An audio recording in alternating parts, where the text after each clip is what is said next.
ஹல்லேலூயா.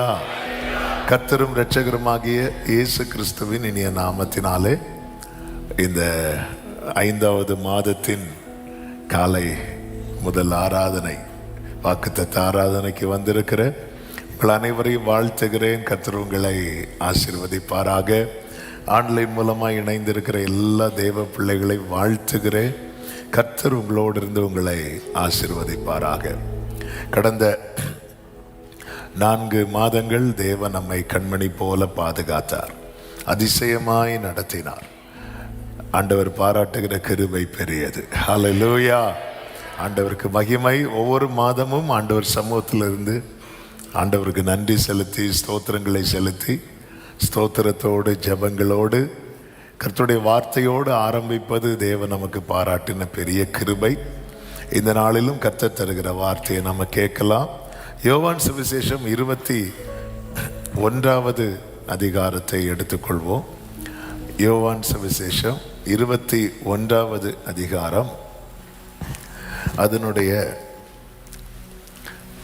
9வது வசனத்தையும் 13வது வசனத்தையும் வாசிக்கிறேன்.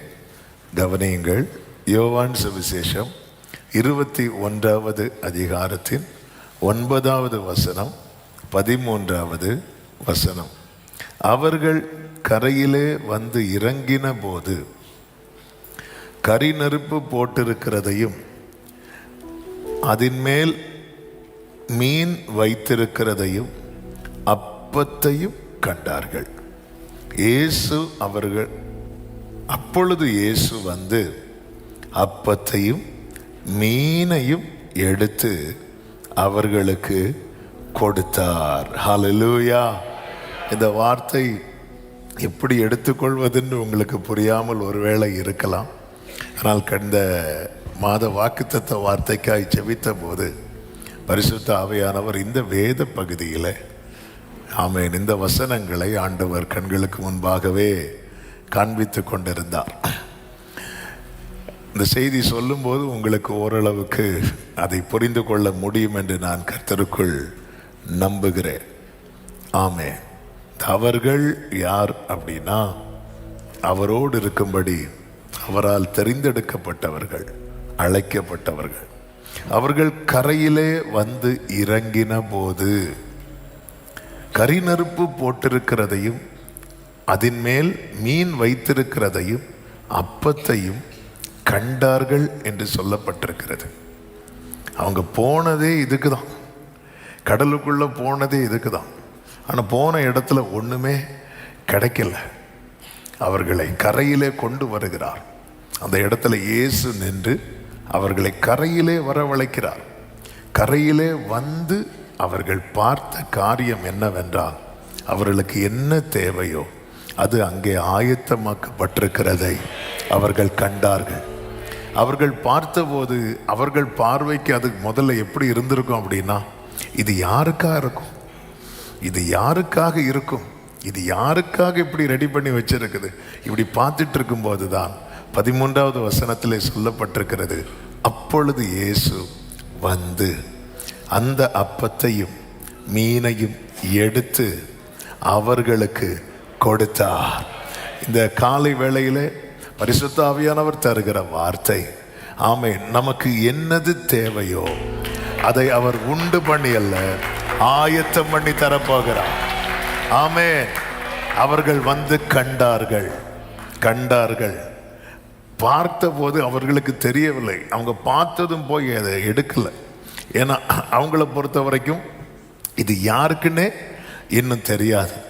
யாருக்கா இருக்கும்னு தெரியாம பார்த்துட்டு இருக்கிற சில நன்மைகளை கர்த்தர் நமக்காக எடுத்து நம்ம கையில தரப்போகிறார். ஆமென். சொல்லுங்க பார்க்கலாம். அவருடையவர்களுக்காக அக்கறையுள்ள தேவன் நம் தேவன். அவருடையவர்களுக்காக, அவர்களுடைய காரியத்தை, அவருடையவர்களுக்காக யார் யார் அவருக்குரியவர்களோ அவர்களுடைய விஷயத்துல மிகவும் அக்கறை உள்ளவர். 3 நாள் இருக்கும்படி வந்த ஜனங்களை இப்படியே அனுப்பிவிட்டால் இவர்கள் வழியிலே சோர்ந்து போவார்கள் என்று சொல்லி அவர்களை அப்படி அனுப்பாம அவங்கள உட்கார வச்சு அவங்களுக்கு அப்பங்களை கொடுத்தார். அங்கே அப்பத்தை அவர் ஆயத்தம் பண்ணி கொடுக்கவில்லை, அங்கே அப்பத்தை அற்புதம் செய்து கொடுத்தார். ஆனால் என்றென்றும் அவரோடு இருக்கும்படி எல்லாவற்றையும் விட்டு வந்தாங்க பாருங்க ஒரு கூட்டம். அவர்களுக்காக கர்த்தர் அப்பத்தை எப்படி கொடுத்தாருன்னா, அற்புதம் செய்து கொடுக்கவில்லை, ஆயத்தம் பண்ணி கொடுத்தார். அற்புதத்துக்கு ரொம்ப காத்திருக்க வைக்க மாட்டார், ஆனா ஆயத்தம் பண்றதுக்கு கர்த்தர் காத்திருக்க வைப்பார். ஆமென். கர்த்தர் உங்களை காத்திருக்க வைக்கிறார் என்றால் கர்த்தர் உங்களுக்கு ஏதோ ஒரு அற்புதம் செய்வதற்காக அல்ல, கர்த்தர் ஆயத்தம் பண்ணுவதற்காக, கர்த்தர் ஆயத்தம் பண்ணினதை காண பண்ணுவதற்காக. இந்த காலை வேளையில ஒரு தேவ பிள்ளை புரிந்து கொள்ள வேண்டும், என்னை அழைத்தவர் உண்மை உள்ளவர். ஹல்லேலூயா. நம்முடைய வாழ்க்கையை பார்க்கும்போது ஒவ்வொரு காரியத்துக்காக நம்ம ஓடிட்டு இருக்கிறோம், ஒவ்வொரு காரியத்துக்காக ஓடிட்டு இருக்கிறோம். ஆமென். இயேசுவோடு கூட சீஷர்கள் பல முறை படகுல போயிருப்பாங்க. ஆனால் இயேசுவோடு கூட இவங்க படகுல போனதெல்லாம் எதுக்காக அப்படின்னா, ஊழியத்துக்காக அல்லது வேற ஏதோ காரியத்துக்காக மட்டும்தான் இருக்கும். இப்பொழுது இவங்க போனது எதுக்காக அப்படின்னா, உண்மையில சொல்லணும்னா சாப்பாடுக்காக தான், சாப்பாடுக்காக தான். ஆமாம். ஒவ்வொரு காரியத்துக்கு அப்போ எப்படி இருந்திருக்கும் தெரியுமா? இப்போ நான் ஆகாரத்துக்காக நான் போட்டை எடுத்துட்டு போக வேண்டிய ஒரு நிலைமை இருக்கு. ஆமாம். எனக்கு சாப்பாடு, எனக்கு அதாவது சாப்பிடணும்னு நினைக்கும் போது என்னால் சாப்பிட முடியாத ஒரு நிலைமை, அதுக்காக நான் பிரயாசப்பட வேண்டி இருக்கிறது. ஆமாம். சில நேரத்தில் நம்முடைய லைஃப்பை ஆண்டவர் இப்படி தான் வச்சிருப்பார், நமக்கு புரியாது. ஆமாம். அவர்கள் கரையில் இறங்கின போது, ஆமாம், நம்முடைய வாழ்க்கையே ஒரு ஓட்டம் தான். ஒவ்வொரு இடத்துல ஒவ்வொரு ஸ்டாப் வச்சிருப்பார், அந்த இடத்துல ஒவ்வொரு நன்மையை வச்சிருப்பார். நம்ம லைஃப்பை திரும்பி பார்க்கும்போது ஒவ்வொரு காரியத்துக்காக நம்ம ஓடிட்டு தான் இருந்திருப்போம். ஒரு குறிப்பிட்ட இடத்துல வரும்போது கரையில் இறங்கினது போல நம்ம ஒரு இடத்துல நிற்போம். அந்த இடத்துல அந்த நன்மையை கர்த்தர் நமக்கு வைத்திருப்பார். கடந்து பாதையை திரும்பி பார்க்கும்போது ஆண்டவர் நம்மை நடத்தின காரியத்தில் ஒரு சிறு தவறு கூட இருந்திருப்பதாக நம்மளால் சொல்லவே முடியாது. நாம வழி விலகி போய், நாம நம்முடைய புத்தீனத்தில் போய் நாம் இழந்து நஷ்டப்பட்டவைகள் தான் நம்முடைய வாழ்க்கையில் இருக்குமே தவிர, ஆண்டவர் நடத்தி, அதை அடிக்கடி சொல்லுகிற வார்த்தை, இஸ்ரவேலரை தேவன் 40 வருடம் நடத்தினார். ஒரு இடத்துல கூட ரூட்டு மாறிட்டுப்பா தெரியாமல் இங்கே கொண்டு வந்துட்டேன் அப்படி அவர் சொல்லவே இல்லை. காரணம் அவருக்கு தெரியும். ஆமென். யோபு சொல்லுகிறான், நான் போகும் வழியை அவர் அறிவார். நான் இந்த ட்ராக் எங்கே போயிட்டு இருக்கு, இது எங்கே போய் நிற்கும், அந்த நிற்கிற இடத்துல என்ன இருக்கும், எல்லாம் அவர் செட் பண்ணி வைத்திருக்கிறார். கரை இறங்கின உடனே யோபுவின் வாழ்க்கை இப்படிப்பட்ட ஒரு வேதனையான சமுத்திரம் தான். அவன் லைஃப்பில் அவனும் படகும் கரை இறங்குது. அவன் இறங்கி பார்த்தது அவனுடைய முந்தின நிலைமையை பார்க்கலாம். அவனுக்கு நற்சீர் உண்டாகிற எல்லாம், இதெல்லாம் யாருக்கு அப்படி பார்க்கும்போது தான் கர்த்தர் எடுத்து கொடுக்கிறார். ஆமாம். இவங்க கடல்ல தான் போய் பார்க்க போனாங்க, மீன் பிடிக்க கடல்ல தான் போனாங்க. மீனை பார்க்கணுன்னா கடலுக்கு போனோம்.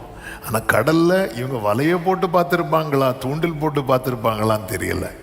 ஆனால் கண்டிப்பாக வலை இருந்திருக்கு போட்டில். இவங்களுக்கு ஒன்றுமே பார்க்கல. போயிட்டு திரும்பி வராங்க. கரையில் இறங்கின உடனே இந்த காலை வேளையில் என்னை கேட்குற அன்பு சகோதரா சகோதரி, ஆமென், நம்ம ஒவ்வொரு காரியத்துக்காக ஓடிட்டு இருக்கிறோம்ல, ஒரு கரையை கர்த்தர் வைத்திருக்கிறார், ஒரு கரையை கர்த்தர் வைத்திருக்கிறார். எத்தனை பேர் இந்த காலை வேளையில் நம்புறீங்க? நம்ம இந்த போட்டு போய் ஒரு இடத்துல நிற்கும், அங்க எனக்கு ஆயத்தம் பண்ணினதை என் கண்கள் காணும். ஆமென் சொல்லுங்க பார்க்கலாம். ஹல்லேலூயா. என் ஓட்டத்தில் நான் தனிமை இல்லை, நேசித்தவர் ஏதுமில்லை, ஏதுமில்லை, துணையாளர் என்னை விட்டு விலகவில்லை. கைகளை உயர்த்தி சொல்லுவோம், சொன்னதை செய்திடும். ஆமென். நம்புவே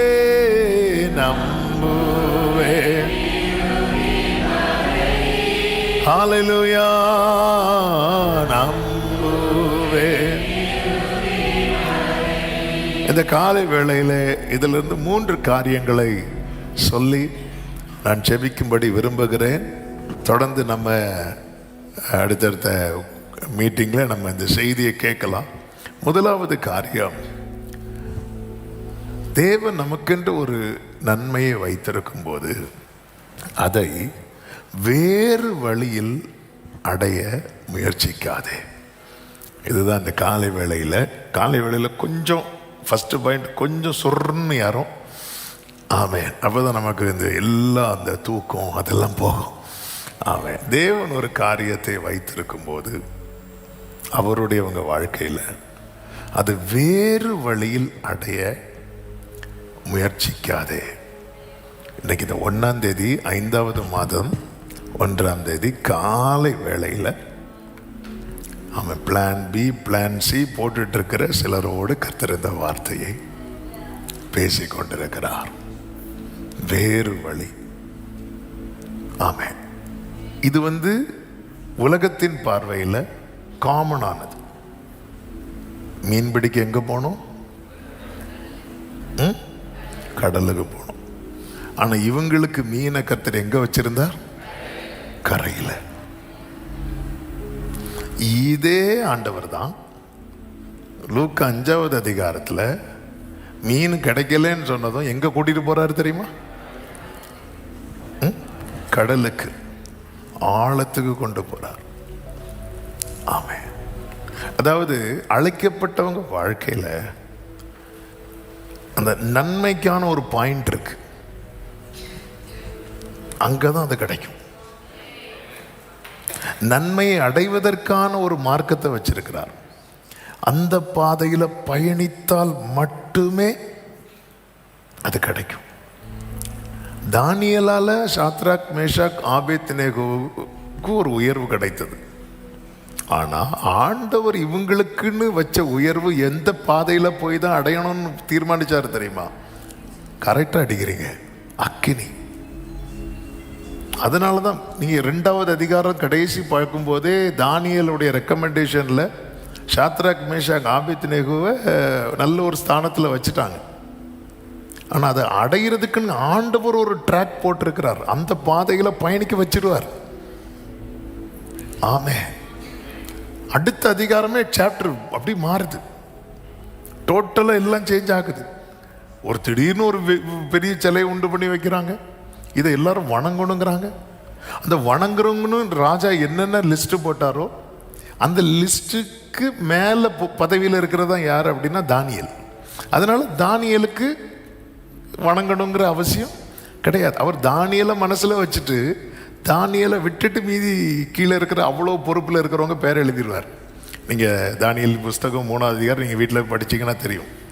அந்த பொறுப்பில் யாரெல்லாம் வருவா அப்படின்னா சாத்ராக் மேஷாக் ஆபேத்நேகோ வருவாங்க. அப்போ தானியேலை மாதிரி இவங்களுக்கு என்ன செய்ய முடியாதுன்னா எஸ்கேப் ஆக முடியாது. அப்போ இவங்க வணங்கி தான் ஆகணும். ஆனால் இவங்க வணங்கலை, உறுதியாக நிற்கிறாங்க. தானியேல் கண்டிப்பாக போய் சொல்லியிருப்பார், ராஜா நல்ல பசங்க, என் ஃப்ரெண்ட்ஸு. ராஜா உறுதியாக இருக்கிறார். இவங்க நாங்கள் ஆராதிக்கிற தேவன் எங்களை தப்புவிக்க வல்லவராயிருக்கிறார். கர்த்தர் தப்புவித்தாரா இல்லையா? தப்புவித்தார். அப்போ ஆண்டவர் நினைச்சிருந்தா அவர் தானே முதல்ல வந்துட்டார் அக்கினிக்குள்ள. இந்த நேபுகாத் நேச்சர் ஃபர்ஸ்டே எதை பார்த்துருக்கலாம் தெரியுமா? கர்த்தர் உள்ள நிற்கிறத பார்த்துருக்கலாம். இவங்களை தூக்கி போட வரும்போதே கர்த்தர் தம்மை வெளிப்படுத்தியிருந்தா இவங்களை இந்த அக்கினியில் தூக்கி போட ஆண்டவர் விட்டிருக்க மாட்டார், தூக்கி போட்டிருக்க மாட்டாங்க.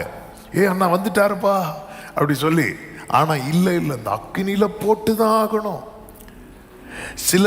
சில தேவன் வைத்திருக்கிற சில ஸ்தானத்தை, சில நன்மைகளை, சில ஆயத்தம் பண்ணின காரியங்களை நாம் அடைவதற்காக தேவன் சில பாதையை நம்முடைய வாழ்க்கையில நியமித்திருப்பார். ஒரு ட்ராக் அவர் போட்டார்னா அந்த ட்ராக்ல பயணித்து தான் அந்த நன்மையை நாம் அடைய முடியும். அதனாலதான் ஆண்டவர் சொல்லுகிறார், வேறு வழியை நீ தேடாத, உனக்கு கிடைக்காது, இன்னொருத்தனுக்கு கிடைக்கும். இன்னொருத்தனுக்கு வலை, பேதுருவை தவிர வேற யார் நைட்டு வலை போட்டாலும் மீன் கிடைச்சிருக்கும். ஆமே, நீ தேடாத வேறு மார்க்கத்தை. ஆதியாகமம் 14வது அதிகாரத்தில் ஒரு பெரிய யுத்தம் நடக்குது. 4 பெரிய ராஜாக்களோடு ஒரு யுத்தம் நடக்குது. யுத்தத்தில் ஆபிரகாம் ஜெயிச்சிருவார். அந்த 4 ராஜாக்களை ஆபிரகாம் அழிக்க மாட்டார், துரத்தி விடுவார். பொதுவாகவே 2 நாட்டுக்கடையில் யுத்தம் நடக்கும்போது தோற்கிற ராஜாவை கொண்டு விடுவார்கள். ஏனென்றால் இவர்களுடைய பாதுகாப்புக்கு. ராஜாவை மட்டுமல்ல, அந்த குடும்பத்தில் யாரையும் வச்சிருக்க மாட்டாங்க, எல்லாரையும் கொன்றுவாங்க. ஏன்னா அவங்க நாளைக்கு வந்து பழி வாங்குவாங்க, அதனால மொத்தமாக அழிச்சிடுவாங்க. ஆனால் இந்த ஆபிரகாம் பண்ண யுத்தத்தில் ராஜாக்கள் கொலை செய்யப்பட மாட்டாங்க, துரத்தப்படுவார்கள். ஆபிரகாம் தளர்ந்து வரும்போது மெல்கிசேதேக் ஆபிரகாமை எதிர்கொண்டு வருகிறார். எதிர்கொண்டு வந்து அவனுக்கு அப்பமும் ரசமும் கொடுத்துட்டு சொல்லுவார். ஆதியாகமம் 14:19 வானத்தையும் பூமியையும் உடையவராகிய உன்னதமான தேவனுடைய ஆசீர்வாதம் ஆபிரகாமுக்கு உண்டாவதாக அப்படின்னு சொல்லிடுவார். ஆமென், ஹல்லேலூயா. என்ன வார்த்தை? வானத்தையும் பூமியும் உடையவராகிய உன்னதமான தேவனுடைய ஆசீர்வாதம் ஆபிரகாமுக்கு.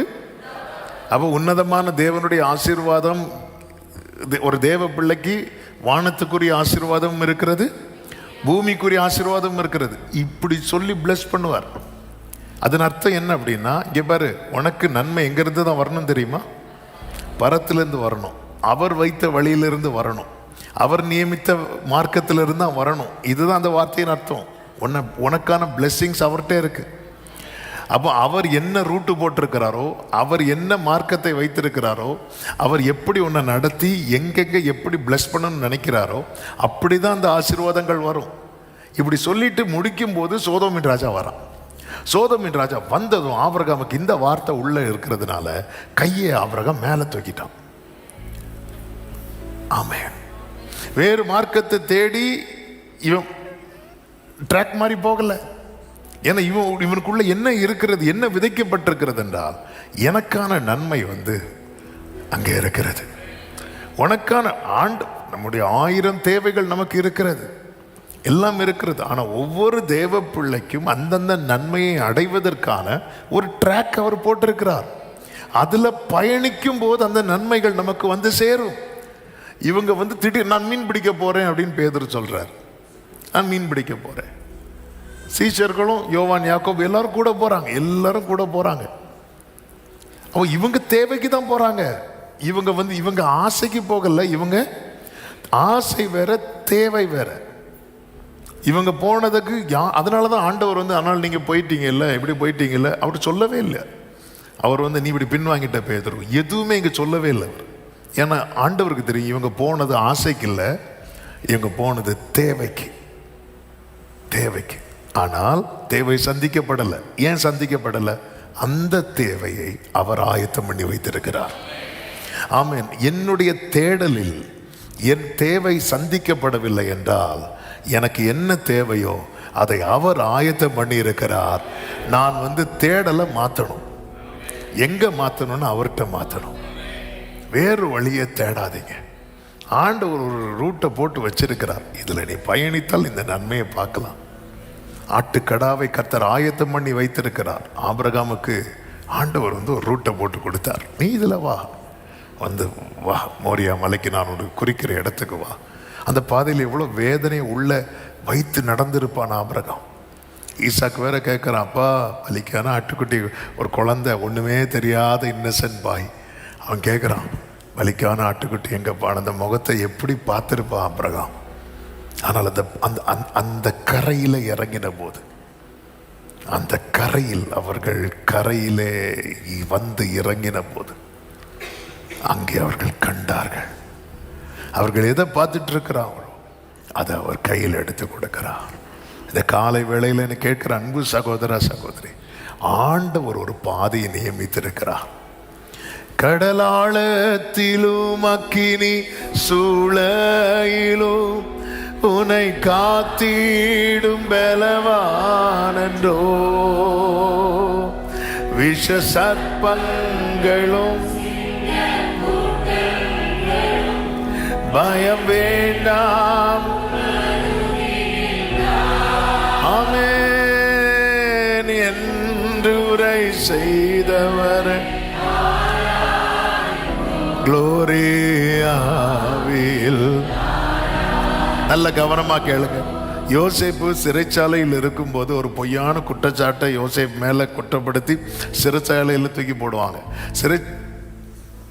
சிறைச்சாலையில் இருக்கும்போது யோசேப்பு வந்து 2 பேர் சொப்பனம் பார்ப்பாங்க. 2 பேருக்கு அர்த்தம் சொல்லுவான். அதில் ஒருத்தனுக்கு வந்து அந்த அர்த்தம் ரொம்ப நன்மையாக இருந்துச்சு. 2 அர்த்தம் நடந்துச்சு. ஆனால் ஒருத்தன் வந்து அதனால் வாழ்வு பெற்றான். அவன் யார் தெரியுமா? பானபாத்திரக்காரன். அப்போ பானபாத்திரக்காரன்ட்ட யோசேப்பு சொல்லும் ஒரு வார்த்தை உண்டு. என்ன தெரியுமா? நீ வாழ்வடைந்திருக்கும் போது என்னை நினைத்து, ஆதியாகமம் 40:14, நீ வாழ்வடைந்திருக்கும் போது என்னை நினைத்து என் மேல் தயவு வைத்து என் காரியத்தை பார்வோனுக்கு அறிவித்து இந்த இடத்திலிருந்து என்னை விடுதலை ஆக்க வேண்டும். உண்மையிலே இந்த ஜெபத்தை யார்கிட்ட செய்ய வேண்டிய ஜெபம் தெரியுமா? என்னை நினைத்தருளும், எனக்கு தயவு காட்டுங்க, என் காரியத்தை குறித்து நீங்கள் பேசுங்க, என்னை விடுவீங்க. நம்முடைய வாழ்க்கையில் சில காரியங்கள் தாமதமாகும் போது நம்ம ஆண்டவர்கிட்ட வைக்க வேண்டிய விண்ணப்பத்தெல்லாம் யார்கிட்டையோ வச்சிட்ருப்போம். அந்த இந்த வார்த்தை என்ன ஒரு இருந்த நிலைமை, அப்படிப்பட்ட நிலைமை. அதாவது பைபிள் ஸ்காலர்ஸ் இப்படி கூட சொல்கிறாங்க, யோசேப்பு இருந்த சிறையை பொறுத்த வரைக்கும் அந்த குற்றம் சாட்டப்பட்டு அடைக்கப்பட்ட சிறை வந்து அந்த இடத்துல நிமிர்ந்து கூட ஒழுங்காக நிற்க முடியாதான். அந்த அவ்வளோதான் ஹைட் இருக்குமா, இப்படி குனிஞ்சு தான் அப்படியே போயிட்டு இப்படி வரணும். ஆமாம், ஒரு கட்டப்பட்டு வாழ்க்கை ஃபுல்லாக இனி இப்படி தானா அவன் சொப்பனம். ஏன்னா இவனுக்கு தெரியுது, இவனுக்குள்ளே இருக்கிற அந்த கிருபை அவனுக்கு புரியுது, இது நடக்கும், இவனுக்கு வாழ்வு கிடைக்கும். ஒருத்தனுக்கு வாழ்வு கிடைக்குதுன்னதும் அவங்கிட்ட தன்னுடைய விண்ணப்பத்தை வைக்க ஆரம்பிக்கிறான். வேதம் என்ன சொல்லுகிறது? பானபாத்திரக்காரன் அவனை மறந்து விட்டான், யோசேப்பை நினையாமல் மறந்து விட்டான் இருக்கு. இப்போ அடுத்த கேள்வி கேட்குறேன். திருப்பி பார்வோனுக்கு யோசேப் மேட்டரை சொன்னது யாரு? பானபாத்திரக்காரன் தான். ஆமே. ஆனா ஆண்டவர் இன்னும் 2 வருஷம் யோசேப்பு இதுல இருக்கணும்னு அவர் தீர்மானித்திருந்தார். ஆமே. அதாவது நமக்கு பல நேரத்தில் என்ன தோணும்னா, சில டைம் நம்ம நினைப்போம் தெரியுமா, நான் முந்தியே சர்ச்சுக்கு வந்திருந்தா அப்படின்னு நினைப்போம். ஆமே, அது வந்திருக்கணும், நீங்கள் வரலன்னு என்ன பண்ண, அது வேற. அவன் சில நேரத்தில் நமக்கு தோணும், இது ஒரு 5 வருஷத்துக்கு முன்னாடி நடந்திருந்தா, இது ஒரு 10 வருஷத்துக்கு முன்னாடி நடந்திருந்தா, இது இவங்க இருக்கும்போது நடந்திருந்தா, அது அவங்க இருக்கும்போது நடந்திருந்தா, இது லாக்டவுனுக்கு முன்னாடி நடந்திருந்தா, இப்படியெல்லாம் நம்ம மைண்டில் தோணும். இல்லை, ஆண்டவரை குறித்த வேதம் சொல்லுகிறது, அவர் சகலத்தையும் அதின் காலத்திலே எப்படி செய்வார் தெரியுமா? நேர்த்தியாய் செய்வார். அப்போ நம்மளை ஒருத்தங்க மறக்கிறாங்கனாலும் அதுக்கு பின்னாடி கர்த்தருடைய கிரியை இருக்கிறது என்று ஒரு தேவ பிள்ளை நினைச்சு ஸ்தோத்திரம் பண்ணணும். ஹல்லேலூயா. நான் எவ்வளோ நீ வாழ்வடைந்திருக்கும் போது என் மேல் தயவு வைத்து என்னை நினைத்து என்னை விடுதலை ஆக்க வேண்டும். நீ நினைச்சா எனக்கு விடுதலை கிடைக்கும் அப்படின்னு அந்த இன்னொரு மார்க்கத்தில் அவன் ஒரு விடுதலையை தேட ஆரம்பிக்கிறான். இது யோசேப்புக்கு, இது யோசேப்பின் ஆசை அல்ல, யோசேப்பின் தேவை. தேவை நம்முடைய வாழ்க்கையில தேவை ஆன காரியத்துக்கு கூட நம்ம ஆசைப்படலை. ஒருத்தன் பசியில் இருக்கிறவனுக்கு என்ன ஆசை இருக்கும்? எனக்கு ஏதாவது கிடைச்சா போதுன்னு இருக்கும். பசியில் இருக்கிற ஒருத்தனுக்கு அவன்கிட்ட அவன் ஆப்ஷன்லாம் வைக்க மாட்டான், அவன் ஏதாவது இருந்தா கொடுங்க. ஏதாவது தாகத்தில் நாவு இப்படி ஒட்டி இருக்கு.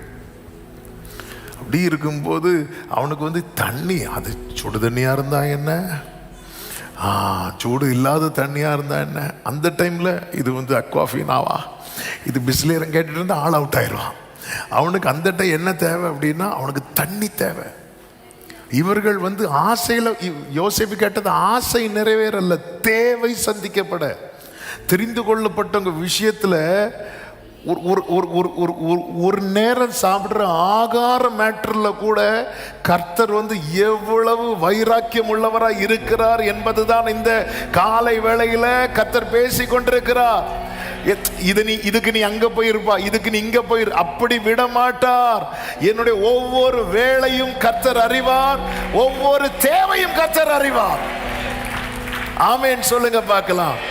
அவர் எனக்கான ஒரு காரியத்தை அவர் ரெடி பண்றாருன்னா அந்த காரியம் வேற எங்க போனாலும் யார்கிட்ட போனாலும் கிடைக்காது, மற்றவங்களுக்கு கிடைக்கும். ஆமாம், கடல்னால கடல் மேட்டரே சொல்றேன், மற்றவங்களுக்கு வலை போட்டா கிடைக்கும்.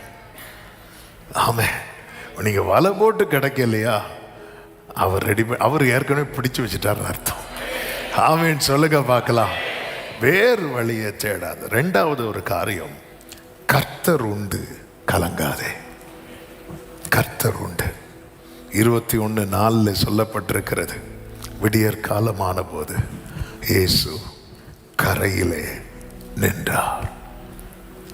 ஆமென். இயேசு கரையிலே நின்றார். கர்த்தர் உண்டு. சில நேரத்தில் ஆண்டவர் நம்ம கூட இல்லாதது போல தான் இருக்கும். ஆமென். ஆனால் அதே நேரத்தில் அவருடைய பிரசன்னத்தில் தான் நாம் இருக்கிறோம் என்பதை அந்த காலை வேளையில் ஆவியானவர் நமக்கு சொல்லுகிறார்.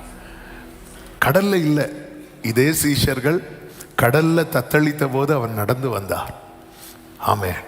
ஆண்டவர் கடல்ல நடந்து வராருன்னு அதன் அர்த்தம் என்னன்னா, இனி அவர் வராம இந்த போட்டு நகராதுன்னு அவருக்கு தெரியும். ஆனா கடல்ல வராம கரையில இருக்கிறாருன்னா அதன் அர்த்தம் என்ன, நீ இழுத்துட்டு வா. ஆமா, நீங்க அதுக்கு கீழே படிச்சீங்கன்னா தெரியும். 21வது அதிகாரம் 8வது வசனத்தை பாருங்கள். மற்ற சீஷர்கள் கரைக்கு ஏறக்குறைய 200 முழ தூரத்தில் இருந்தபடியினால் படவில் இருந்து கொண்டே மீன்கள் உள்ள வலையை இழுத்து கொண்டு, அப்படிதான் செட் பண்ணியிருப்பார். இப்போ அடுத்த கேள்வி. ஆமாம், டைம் ஆயிட்டு. 3 பாயிண்ட் சொன்னேன், நான் இங்கே முடிக்கலாம்னு நினைக்கிறேன். ஆனால் அடுத்து டச் பண்ணிட்டு, அதாவது மீன் தான் ரெடி பண்ணி வச்சிருக்கிறார்ல, அப்படியே வலை போட்டு வலை போடுறாங்க. 153 பெரிய மீன்.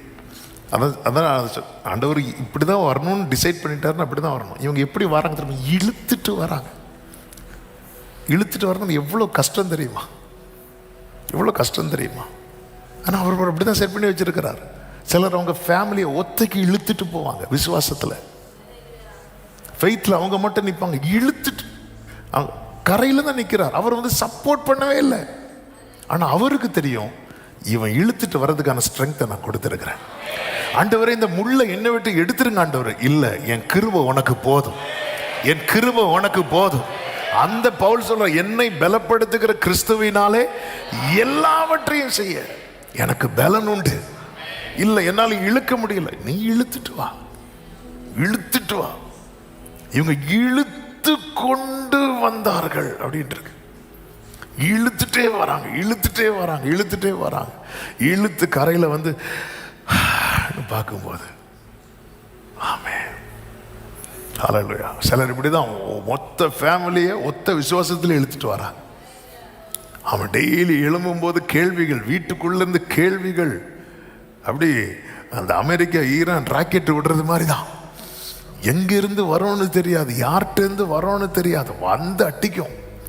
ஆனாலும் இழுத்துட்டு இழுத்துட்டு இழுத்துட்டு வரும்போதே ஒரு நற்செய்தி என்ன தெரியுமா, இன்னும் கொஞ்சம் தூரம் தான், இன்னும் கொஞ்சம் தூரம் தான், கண்களை ஏறெடுத்து பார், கரை தெரியும். எப்படி இது என் கரை, இது எனக்கான கரை என்பதை நான் அறிந்து கொள்வேன். அதிலே கர்த்தர் நிற்பார், கர்த்தர் நிற்பார். ஒரு ஆமென் சொல்லுங்க பார்க்கலாம். ஹல்லேலூயா. அவர் துவக்கம் முடிமாட்டவர். விடியற் காலமான போது கர்த்தர் கரையில் எப்படி நிற்கிறார், கரையில் நிற்கிறார். இந்த காலை வேளையில் என்ன கேட்கிற அன்பு சகோதரா சகோதரி, ஆமென், அந்த ராத்திரியிலே அவர்கள் ஒன்றும் பிடிக்கவில்லை என்று 21:3 சொல்லப்பட்டிருக்கிறது. ஆமென். ஒண்ணுமே இல்லை, கலங்காதே, ஆமென். கரை சேருகிற ஒரு விடியற் காலத்தை வைத்திருக்கிறார். எப்பொழுது விடியும் என்று விடியற் காலத்துக்கு காத்திருக்கிற ஜாமக்காரரை பார்க்கிலும் அதிகமாய் காத்திருக்கிற உள்ளமே, கலங்காதே, கர்த்தர் உண்டு. கைகளை உயர்த்தி ஆமேன் சொல்லுங்க. பக்கத்துல 2 பேருக்கு கை கொடுத்து நம்பிக்கையா சொல்லுங்க, கலங்காதே, கர்த்தர் உண்டு, கர்த்தர் உண்டு, கர்த்தர் உண்டு, கர்த்தர் உண்டு. ஆமேன் சொல்லுங்க பார்க்கலாம். 3வது ஒரு காரியத்தை சொல்லி அப்படியே ஜெபிக்க விரும்புகிறேன். 21வது அதிகாரத்தின் 8-9 வசனங்கள்ல தான் நம்ம பார்த்து அவங்க இழுத்து கொண்டு வந்தார்கள். அவர்கள் கரையில் வந்து இறங்கின போது கரி நெருப்பு போட்டிருக்கிறதையும் அதன் மேல் மீன் வைத்திருக்கிறதையும் அப்பத்தையும் கண்டார்கள். கரையில யார் நிக்கிறா? கர்த்தர் நிற்கிறார். அப்போ இவங்க உண்மையிலே யாருக்கிட்ட வராங்க? கர்த்தர் கிட்ட வராங்க. அவ்வளவுதான். ஆமென். அதாவது எனக்கு ஆயத்தம் பண்ணப்பட்டவைகள் எங்க ரிவீல் ஆகும் தெரியுமா? ஆண்டவரோடு இருக்கிற அந்த க்ளோஸ்னஸ் இருக்குல்ல, ஆண்டவரோடு closeness to God reveals what God has prepared. Amen. ஆண்டவரோடு உள்ள நெருக்கம், கர்த்தர் உனக்கு என்ன ஆயத்தம் பண்ணி இருக்கிறார் என்பது வெளிப்படுத்தப்படும். இதுதான் இந்த 3 பாயிண்ட்லே பிரதானமான பாயிண்ட். ஆமே. அப்போ நம்முடைய ஃபோக்கஸ் எதில் இருக்கணும் அப்படின்னா, கரி நெருப்பு மேலே, அது மேலே வச்ச மீன் அப்படி இருக்கக்கூடாது. எனக்காக காத்து கொண்டிருக்கிற கர்த்தர், ஆண்டவரோடு உள்ள நெருக்கம். ஆமே. அதாவது எனக்கு என்னெல்லாம் தேவையோ அது எங்க மறைந்திருக்கிறது தெரியுமா? காட்ஸ் பிரசன்ஸ்ல, தேவ பிரசனத்துல எனக்கு வேண்டியவைகள் மறைந்திருக்கிறது. நான் அந்த பிரசனத்துக்குள்ள என்றாகும் போது என் கண்கள் அதை காணும். ஆதியாகமம் 22வது அதிகாரத்தின் 4வது வசனத்துல, 3ஆம் நாளில் ஆபிரகாம் தன் கண்களை ஏறெடுத்து தூரத்திலே அந்த இடத்தை கண்டான். அப்ப தூரத்தில் இருந்த போது அவனுக்கு என்ன தெரியுது? இடம் தெரியுது. என்ன தெரியல? சூப்பர், ஆட்டுக்கடா தெரியல, இடம் தெரியுது. தூரத்திலிருந்து ஏதோ தெரியுது, ஏதோ வச்சிருக்கிறாருன்னு தெரியுது, என்னமோ எனக்காக ஆயத்தம் பண்ணி இருக்கிறாருன்னு தெரியுது. ஆனா என்னன்னு எனக்கு தெரியல. ஆனால் ஆபிரகாம் திரும்பி மலை ஏறினா பாருங்க, கிட்ட வரான் பாருங்க, நெருக்கமா வந்து, இப்பொழுது 13வது வசனத்தில் சொல்லப்பட்டிருக்கிறது, ஆபிரகாம் தன் கண்களை ஏறெடுத்து பார்க்கும்போது இதோ பின்னாக புதரிலே தன் கொம்புகள் சிக்கிக் கொண்டிருந்த ஒரு ஆட்டுக்கடாவை கண்டான். இவங்க போட்டில் இருக்கும்போது இவங்க கண்கள் இயேசுவை கண்டது. இவங்க கிட்ட வந்து கரை சேர்ந்த உடனே இப்போ எதை கண்கள் பார்க்குது தெரியுமா? அவர் ப்ரிப்பேர் பண்ணி வைத்ததை. இந்த காலை வேளையில் ஆண்டவர் உங்களுக்கு ஆயத்தம் பண்ணது, ஆண்டவர் உங்களுக்கு ஏற்படுத்தினதை நீங்க பார்க்கணும்னு விரும்புறீங்களா? ஆவியானவர் சொல்லுகிற வார்த்தை, நீ கிட்ட வா, அவருக்கு நெருக்கமா வா, அவர் அருகே வா. ஆமென். ஆண்டவரோடு உள்ள நெருக்கம். ஆமென். நிறைய காரியங்களை நாம பார்க்கவே இல்லை லைஃப்ல. ரீசன் என்ன? ஆவியானவர் சபைக்கு, சபை என்று சொல்லும் போது இரத்தத்தால் மீட்கப்பட்ட ஒவ்வொருவருக்கும், சிலர் ஒரு நினைக்கலாம், ஐயோ இது அவங்க சபைக்கு தான் சொல்றாங்க. இல்லை இல்லை இல்லை, மீட்கப்பட்ட ஒவ்வொருவருக்கும். ஆமென். சொல்லுகிற சத்தம் என்ன அப்படின்னா, என் கூட நீ நெருங்கல, அதனால உன் லைஃப்ல நிறைய காரியம் மிஸ் ஆயிட்டு. நம்ம லாங்குவேஜில் சொல்லணுங்கிறதுக்காக சொல்றேன், மிஸ் ஆயிட்டு, இது மிஸ் ஆயிட்டு, இது மிஸ் ஆயிட்டு, இது மிஸ் ஆயிட்டு. நிறைய மிஸ் ஆனதெல்லாம் எங்க இருக்கு தெரியுமா? என் பிரசன்ஸ்ல இருக்கு. ஹல்லேலூயா. ஆமென். ஹல்லேலூயா. ஆண்டவர் சொல்லுவார் அல்லவா, ஆமென், வெண்கல இரும்பு கதவுகளை உடைத்து வெண்கல தாழ்பால்களை முறித்து அந்தகாரத்தில் இருக்கிற பொக்கிஷத்தையும் ஒளிப்பிடத்தில் இருக்கிற புதையல்களையும் உனக்கு கொடுப்பேன். அநேக காரியங்களை இழக்க காரணம் என்னவென்றால், ஆண்டவருக்கும் அவர்களுக்கும் ஏதோ ஒரு தூரம் இருக்கிறது. சீஷர்களுக்கும் இயேசுக்கு இடையே 200 முழ தூரம் இருக்கிறது. ஆண்டவர் இங்கிருந்து சத்தம் போட்டிருக்கலாம்ல, தூரமா இருக்கும்போது அவர் சொல்றார், நீ வலைய போடு, நீ பிடி, நீ இழுத்துட்டு வா, நீ இழுத்துட்டு வா. தூரமா இருக்கிறது வரைக்கும் நம்ம தான் இழுத்துட்டு இருப்போம். ஆனா கிட்ட வந்து பார்த்த போது, இதை நீங்க சொல்லியிருக்கலாம்ல ஆண்டவரே, இதை நீங்க நிறைய காரியத்தை இழுத்து இழுத்து கஷ்டப்பட்டுட்டு இருக்கிறோம்.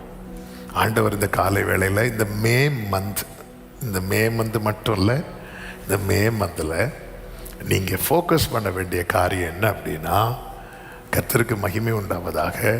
ஒன்று, ஆமென். இன்னொரு வழி போய் கர்த்தர் ஒன்றை தராமல் இருக்கிறார்னா அவர் அதற்கான ஏற்கனவே ஒரு பாதையை வச்சிருக்கிறார், அதில் தான் நடத்துவார். சிலருக்காக ரெக்கமெண்ட் பண்ணால் உடனே கிடைக்கும், ஆனால் அதே ஆள் நமக்காக பண்ண கிடைக்காது. ஆமென். அவங்க சொல்லுவாங்க, என் லைஃப்பில் நான் இப்படி ஒன்று பார்த்ததே கிடையாது. ஹல்லேலூயா. எனக்கு தெரிஞ்ச ஒரு ஆள் உண்டா தெரியல, சரி ரைட், அவர்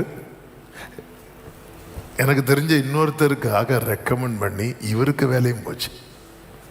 அப்படி கிருபை விட்டவங்கள உண்டு. நமக்காக ஒருத்தங்க ரெக்கமெண்ட் பண்ணி அவங்க வேலையும் போச்சு. அவன் சொல்லுவான், இவருக்காக ரெக்கமெண்ட் பண்ணேன், இப்போ என் வேலையும் போச்சு. சில டைம் புரியாது நமக்கு, இன்னும் இவங்க அவங்களுக்கெல்லாம் பண்ணி கொடுக்குறாங்க, எனக்கு பண்ண மாட்டேங்கிறாங்க. நமக்கு பண்ணியிருப்பாங்க, நடக்கலை.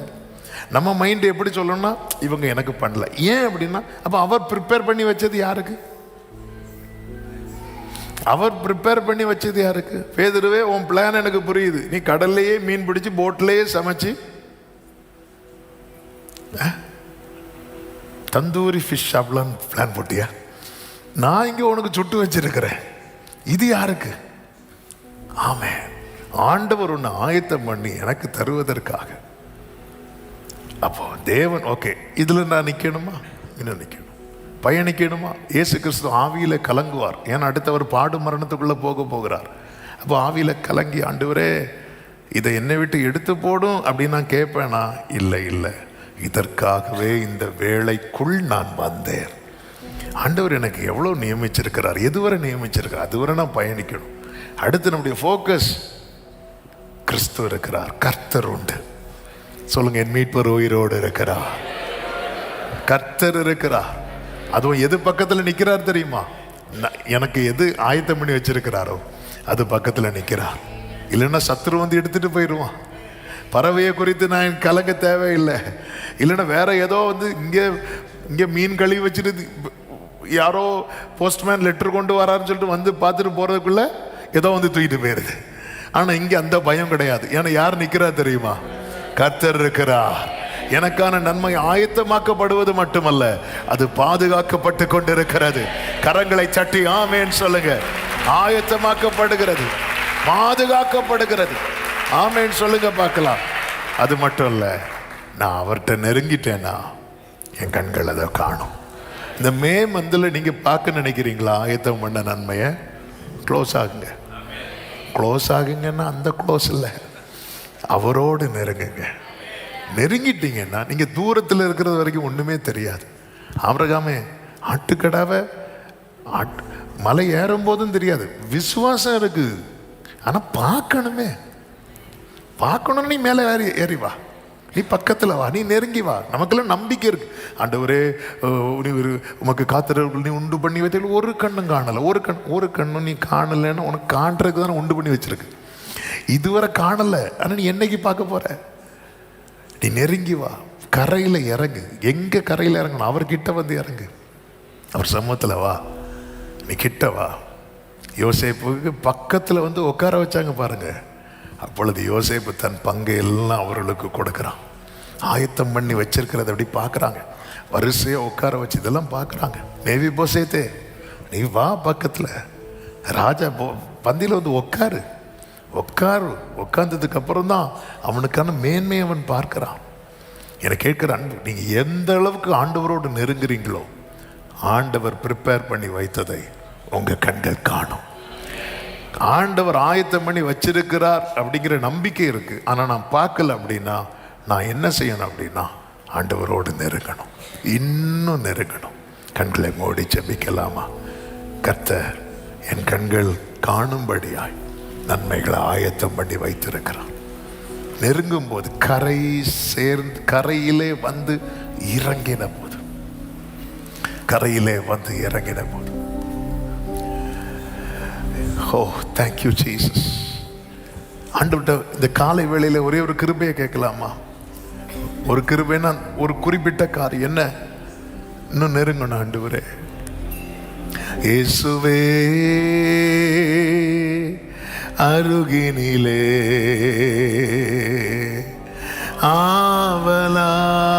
ஆவலாய் வருகின்றே, இயேசுவே அருகினிலே ஆவலாய் வருகிறே, என் நேரமோ எந்தன் சுவாசம் உம்மையே துதித்திடுதே, என்னாலுமே எந்தன் வாழ்க்கை உம்மகிமையை பாடிடுதே. கைகளை உயர்த்தி இயேசுவே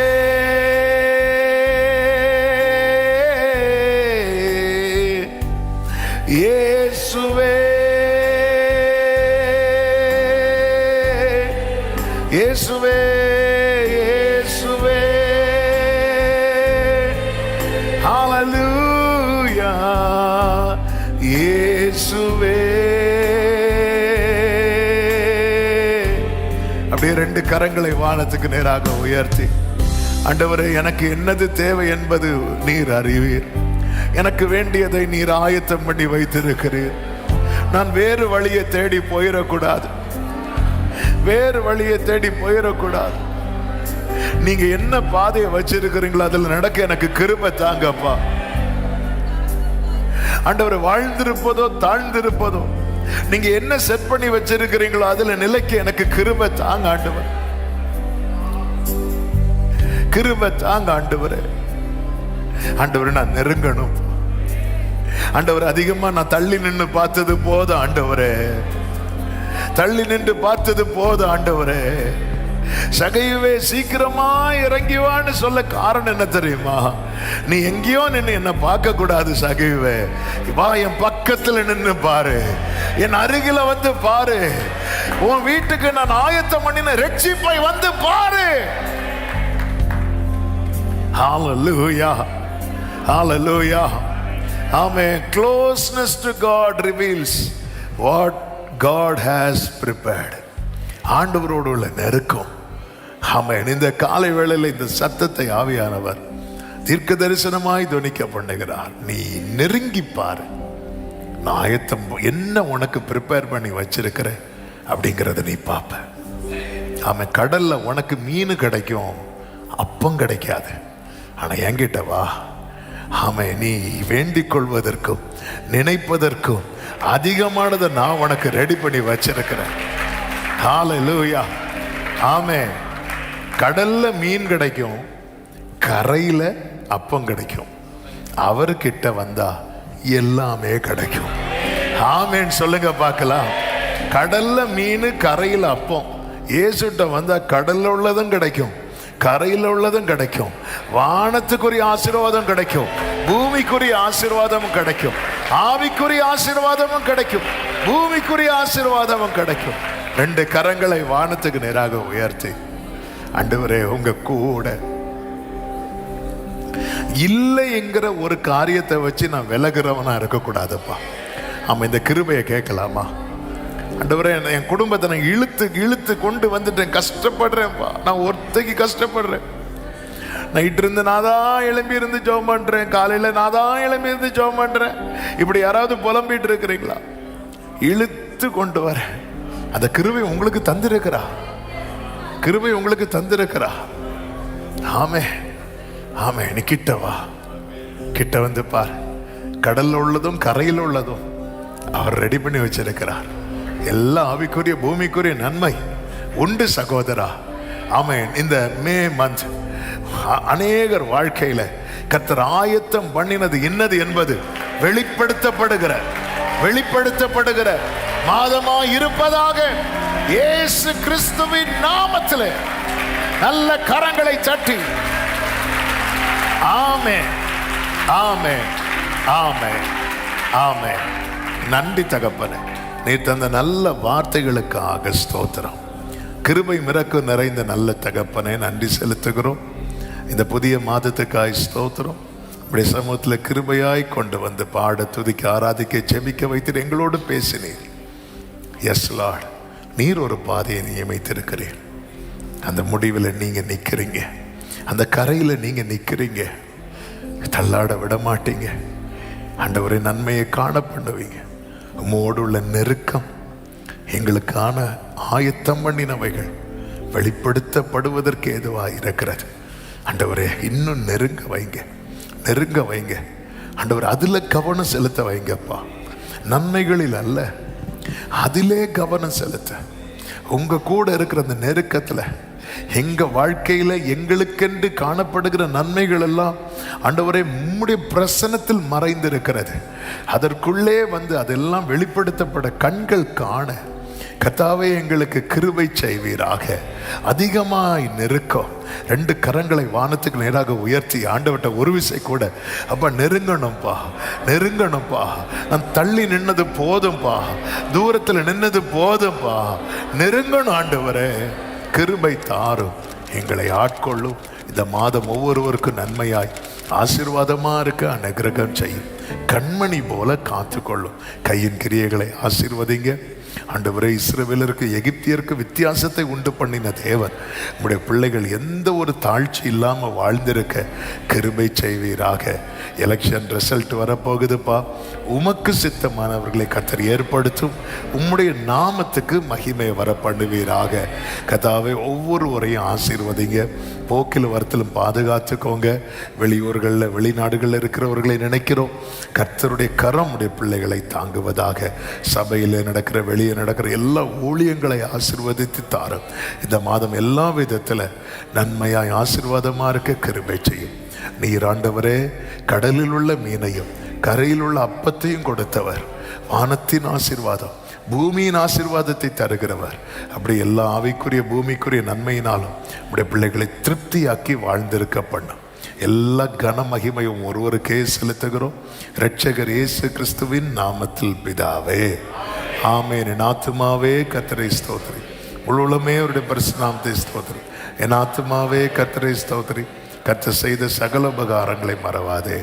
ஆமென். நம்முடைய கர்த்தராகிய இயேசு கிறிஸ்துவின் கிருபை, பிதாவாகிய தேவனுடைய அன்பும் பரிசுத்தாவியானவருடைய ஐக்கியமும் சிநேகமும் பாதுகாவலும் நம் அனைவரோடும் எல்லா பரிசுத்தவான்களோடு கூட கர்த்தருடைய வருகை மட்டும் தங்கியிருப்பதாக. ஆமென். ஹல்லேலூயா. God bless you. கர்த்தர் உங்களை ஆசீர்வதிப்பாராக.